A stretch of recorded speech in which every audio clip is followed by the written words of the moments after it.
Aujourd'hui, deuxième partie de la visite en hiver chez Yannick, alias Maître Poulier. Après avoir visité son installation de poules Chanticleer en hiver, nous allons voir sa station de lavage d'œufs, son incubateur, ainsi que quelques petits détails qui rendent la vie beaucoup plus facile.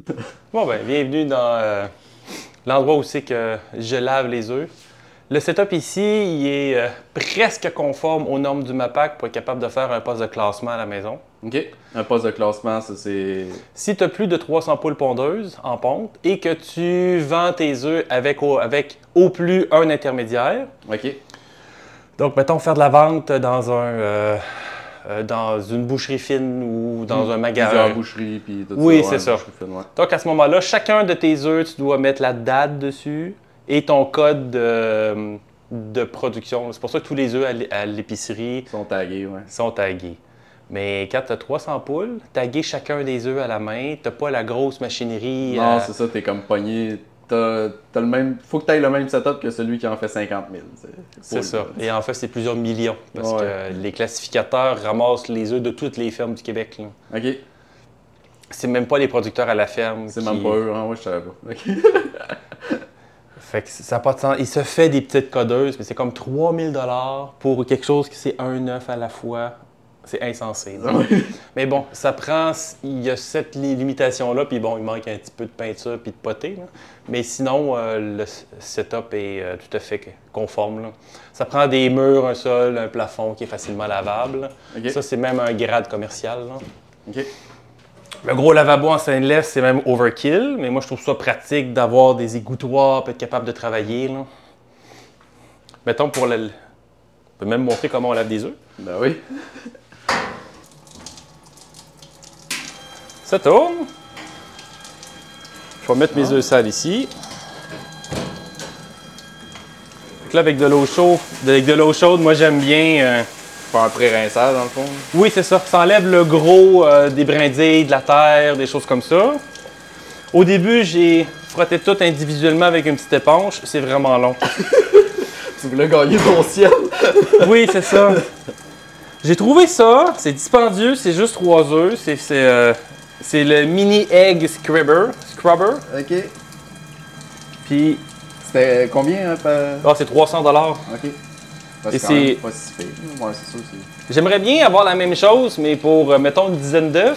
Ouais. Ça permettrait de les laisser dessus plus longtemps. C'est combien de temps environ pour chaque œuf? Ben, tu sais, mettons... Ben, si je le fais en série. Fait qu'une fois que la patente est partie,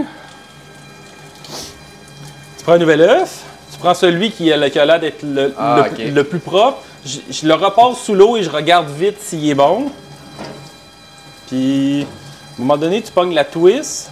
Ouais, tu prends tout le temps le plus propre, puis les autres se nettoient pendant ce temps-là. Oui, c'est ça. Puis, il passe, mais la face, c'est qu'il passe pas tout à fait assez de temps. L'hiver, les œufs sont quand même très propres dans la serre parce que le sol est sec. Fait que, quoi qu'il y a de la poussière dessus, il y a de la ribe de bois, il y a... Ça s'enlève vite, elle n'est pas collée. Là. Exactement. L'été, quand les poules ils pondent au champ, même s'ils pondent dans des pondoirs, quand il n'y a plus, ils ont les pattes pleines de boîtes. Là, ça colle sur les œufs. Puis là, j'aurais besoin de vraiment plus que juste 3 places, là. Ça aiderait vraiment, là. Fait comme tu vois, même en parlant, j'arrive à en faire quand même Ah une... oui, ça roule bien ton affaire. Là. Puis bon, quand je suis tout seul, tu mets de la grosse musique, puis ou tu écoutes des podcasts ou des choses comme ça, puis ça se fait quand même bien, là. Là, quand j'en spot qui sont Ils sont craqués, ouais. craqués ou fêlés, juste aller me prendre un autre craque d'œuf.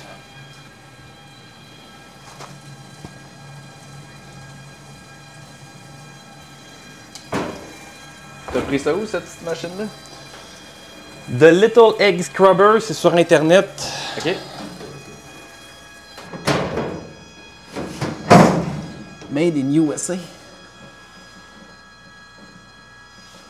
J'ai beaucoup cherché. Puis dans le groupe des gens, tu sais, du concours PAT 500, là, le prêt de quota qui donne accès Ouais. à jusqu'à 500 poules, il y en a plusieurs autres qui utilisent ce modèle-là. OK. J'ai cherché, j'ai pas réussi à trouver quelque chose de mieux. Si jamais tu es au courant de quelque chose de mieux, je suis preneur. Parce que c'est trop petit. Ah, la seule autre que j'ai vue, c'est avec Jean-Philippe. Puis lui, c'est une grosse. Là. C'est comme celle que Joël Salatin a. C'est genre 8000$. Ouais, c'est ça. Ouais, c'est pas le même gamme de prix. Là. Entre 300 puis Je serais prêt à payer 1000 mettons. Ouais. 8000, ça commence à être de l'argent. 8000, c'est pas mal. Sinon, j'ai vu des choses sur Alibaba, comme l'incubateur qu'on va parler tantôt. Ouais. Mais Alibaba, les affaires conçues en Chine, faites en Chine, pas cher. Ben, c'est ça. Le fait en Chine de nos jours, c'est super bon, là. Je veux dire, c'est pas pire qu'une autre place. En fait, la majorité des choses qu'on achète viennent de la Chine. Ouais, c'est que t'as différentes qualités, c'est ça le problème. T'as différentes qualités. T'as différentes usines.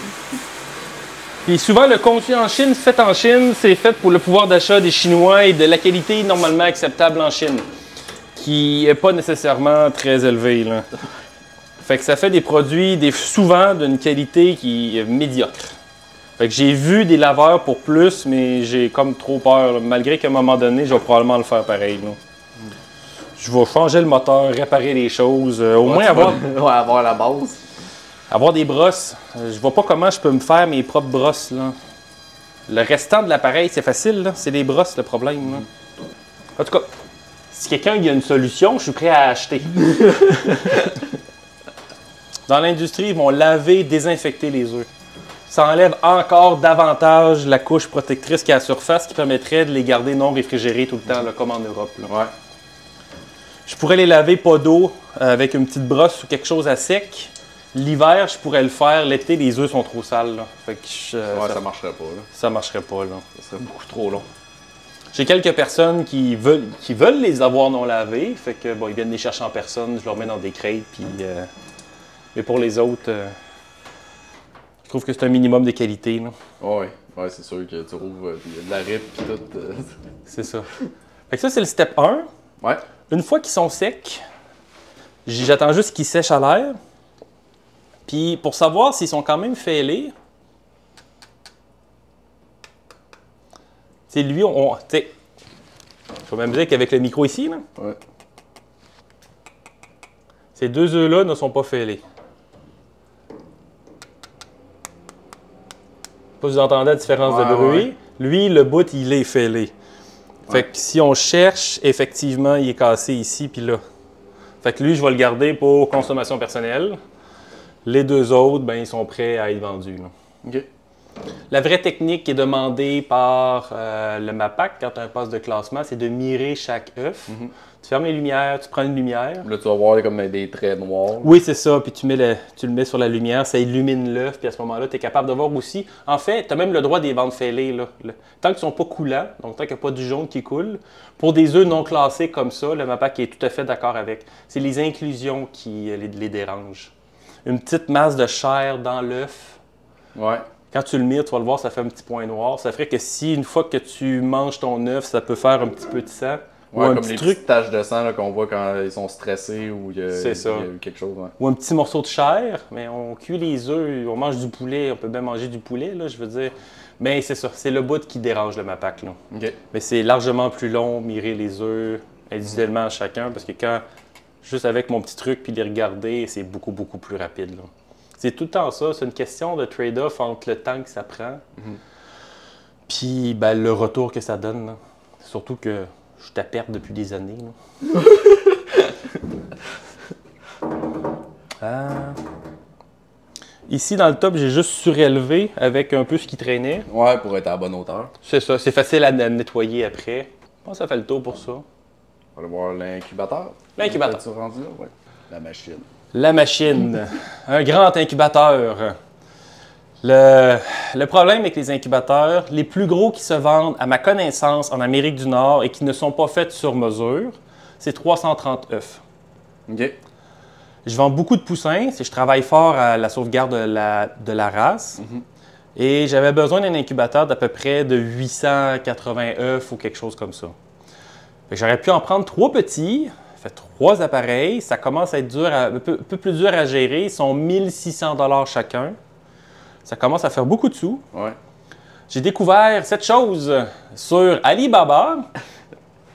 J'ai magasiné longtemps en plus. Il y a plein de compagnies qui en font. J'ai envoyé plein de courriels. J'ai même demandé des certificats de qualité, de conformité, genre certificat TUV, là, pour les gens qui savent c'est quoi, là. Okay. Ça semblait être la meilleure compagnie. Le prix d'envoi est à peu près le même prix que la machine. C'est envoyé par bateau. Là, j'ai découvert c'est quoi des frais de port. PORT. Ouais, pour dédouaner, c'est ça ou non? Tu as les frais de dédouanement, mais tu as les frais du port de Montréal. OK, aussi. Parce que tu vas le chercher avec ton trailer, puis là, pour avoir accès à ta patente, le port de Montréal te charge de l'argent. Un autre 300 quelques dollars, plus les frais de douane, plus le shipping, plus le prix de l'appareil. Finalement, je pensais que ça allait me coûter à peu près 500 US, ça m'a coûté 1300 dollars, quelque chose comme ça. C'est quand même 3 fois moins cher que... Ouais, c'est celui plus petit. Parce que celui-là, il y a combien d'œufs, tu disais? Il peut aller jusqu'à 1000, mais comme je l'ai modifié, j'ai enlevé 2 trays, je tombe à 880, je pense. OK. Aussi, si tu as une capacité d'incubation de 1000 œufs et plus, tu deviens un couvoir au sens de la loi. Fait que là, c'est l'agence, tu tombes sous l'agence des inspections des aliments, tu as plein de normes à respecter. Et là, c'est les producteurs d'œufs d'incubation du Québec qui vont commencer à vraiment te tomber dessus parce que là, ben, tu as des œufs fécondés, tu donnes ça à un couvoirier au sens de la loi, puis ben là, ça devient beaucoup plus compliqué. On s'est même ramassé devant la régie des marchés agricoles du Québec. Tu as dû le voir passer. Là. Oh, ouais. C'était l'année passée. Puis finalement, tant que tu n'incubes pas plus que 6000 œufs par année, ils te laissent tranquille. Dans les modifications que j'ai faites, le contrôleur, il fonctionne super bien, ça va bien. Il y a 2 switches ici qui ne servent absolument à rien, ne sont même pas connectés à l'intérieur de l'appareil. Je ne sais pas pourquoi. Ça, c'est le relais qui est une sauvegarde, qui permet d'ouvrir et fermer. Okay. J'ai demandé ce que l'appareil soit 120 volts. Ils m'ont dit, pas de problème, on t'en envoie un 120 volts. Ils t'envoient un appareil 240 volts avec un transformateur 120-240. Beaucoup trop petit pour l'appareil. J'ai pris une photo, je leur ai envoyé la question, je dis, c'est 300 watts ceci. L'appareil, ça dit que ça consomme des pointes de 1000 watts, ça ne fonctionnera pas. Il dit, non, non, c'est fait pour ça. Je l'ai branché, je me suis assis en avant. Ça a pris 45 secondes, la boucane est sortie de l'appareil. Vive les affaires chinoises sur Alibaba. Fait que là, je me suis plaint. Fait que là, ils m'en ont renvoyé un. Non, ils m'ont dit que je pouvais en acheter un ici. Puis ils remboursaient, ça? Puis ils me remboursaient. Ils ont dû perdre de l'argent parce que ici, ça m'a coûté comme 120 $. C'est sûr qu'eux autres, ça ne coûte pas le même prix. Ouais. J'ai acheté un 1000 watts. Il m'a toffé à peu près 2 ans. Il est mort. Fait que là, j'en ai racheté un plus gros. Fait que ça coûte encore plus cher. Puis bon. Je pense pas que ces convertisseurs-là, c'est fait pour rouler 24 heures sur 24. Et je suis pas convaincu aussi quand tu as une panne d'électricité et tu mets une génératrice, ils trouvent ça si sympathique. Là. Après ça, j'avais pas de vitre dans le bas, puis j'aimais ça voir les poussins naître. Ouais. Fait que j'ai coupé la porte, j'ai remis des pops privés, je l'ai raccourci. C'était vraiment pratique. Le problème avec faire naître tes poussins dans ton incubateur, si tu en incubes presque à l'année comme moi je fais, c'est que là, tu prends les œufs qui sont sur les plateaux. Tu sais, les œufs ils sont sur des plateaux. Tu les mets au sol et les poussins naissent. Mais quand ça naît un poussin, veut pas, ça fait quand même un peu de salissure. Fait que là, une fois que tu as enlevé toutes les coquilles, tu aimerais ça pouvoir laver. Mais ça, il faut que ça soit gardé une température et humidité constante. Tu ne peux pas laisser la porte ouverte et te mettre à frotter. Puis là, tu te dis, je vais mettre un bac. Fait qu'effectivement, tu te mets un bac, quelque chose comme ça pour que les poussins naissent dedans, c'est vraiment mieux. Mais ça fait quand même plein de poussière, de trucs, Puis moi, il roule 6 mois de temps, 24 heures sur 24. Là. Fait que c'est pas très hygiénique. Là. À un moment donné, il devient trop sale, puis c'est plus gérable. Pour tout nettoyer comme il faut.